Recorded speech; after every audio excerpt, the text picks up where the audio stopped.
Kamareddy BC declaration విషయంలో కాంగ్రెస్ పార్టీకి చిత్తశుద్ధి లేదని బీఆర్ఎస్ పార్టీ పెద్దపల్లి జిల్లా అధ్యక్షుడు రామగుండం మాజీ ఎమ్మెల్యే కోరుకంటి చందర్ అన్నారు. గోదావరి ఖని ప్రెస్ క్లబ్లో ఏర్పాటు చేసిన మీడియా సమావేశంలో ఆయన మాట్లాడుతూ బీసీ రిజర్వేషన్ విషయంలో కోర్టు తిరస్కరిస్తుందని తెలిపిన కాంగ్రెస్ పార్టీ నేతలు గవర్నర్కు ఎందుకు పంపించారని ఆగ్రహం వ్యక్తం చేశారు. కాంగ్రెస్ పార్టీ ఎన్నికల సమయంలో ప్రజలకు మాయమాటలు చెప్పి అధికారంలోకి వచ్చిందని అన్నారు. ఆనాడు కాంగ్రెస్ పార్టీ ఏ విధంగా అయితే గ్యారంటీ కార్డులు ఇచ్చిందో ఇలా ప్రజల కోసం ప్రజల పక్షాన ఇలా బీసీ బిడ్డలంతా 42% ఉన్నదా? మరి ప్రభుత్వము తెలియదా? ప్రకటన చేసినట్టు ఆ తర్వాత ఇది ఏ విధంగా అమలు నడపాలి, దానికి ప్రజలను ఎందుకు ఈరోజు కొందరు ఈ బీసీ కామారెడ్డి డిక్లరేషన్కి సంబంధించి వీళ్ళు ఎన్నడూ కూడా దాని మీద చిత్తశుద్ధి లేదు అనేది ఇలా తేటతెల్లమైపోయింది. ఇంకా వాళ్ళే ఏదో మేము చేయాలని చూసినాము,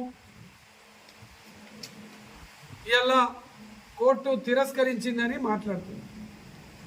అంటే మీకు తెలియదా? ఆర్డినెన్స్ ఎందుకు పంపిండు గవర్నర్కి? 50% అబోవ్ రిజర్వేషన్స్ ఉంటే కోర్టు తిరస్కరిస్తుందని తెలియదా? ఎందుకు ఈ నాటకాలు? ఎన్నికల సమయంలో ప్రజలను మోసం చేసి అధికారంలో వచ్చారు. ఇలా బీసీ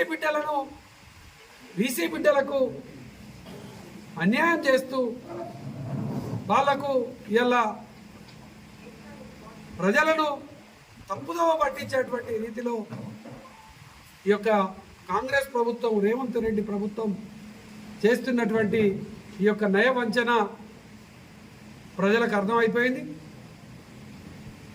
గింత డ్రామల, గిన్ని కథల, నిజంగా చిత్తశుద్ధి ఉంటే 14 నెలల పాటు మీ కార్యాచరణ ఏంది? అన్ని పార్టీలు ఒప్పుకున్నాయి.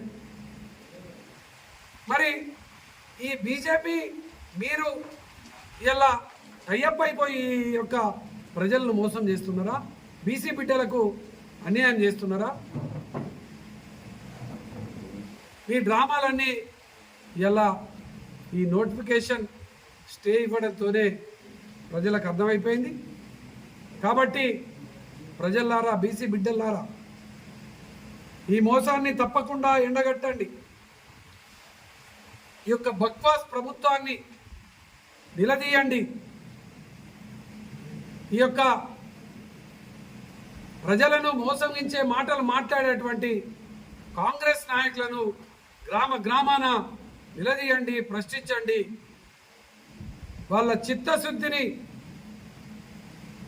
ఇలా బీసీ రిజర్వేషన్లు, కామారెడ్డి డిక్లరేషన్లో బీసీలకు ఇస్తా అన్నటువంటి వాగ్దానాలన్నింటినీ కూడా అమలు చేసేంత వరకు కూడా ఈ యొక్క కాంగ్రెస్ నాయకులను ఎక్కడికక్కడ ప్రశ్నించాలి, నిలదీయాలని ఈ సందర్భంగా బీసీ బిడ్డలందరికీ కూడా పిలుపునిస్తూ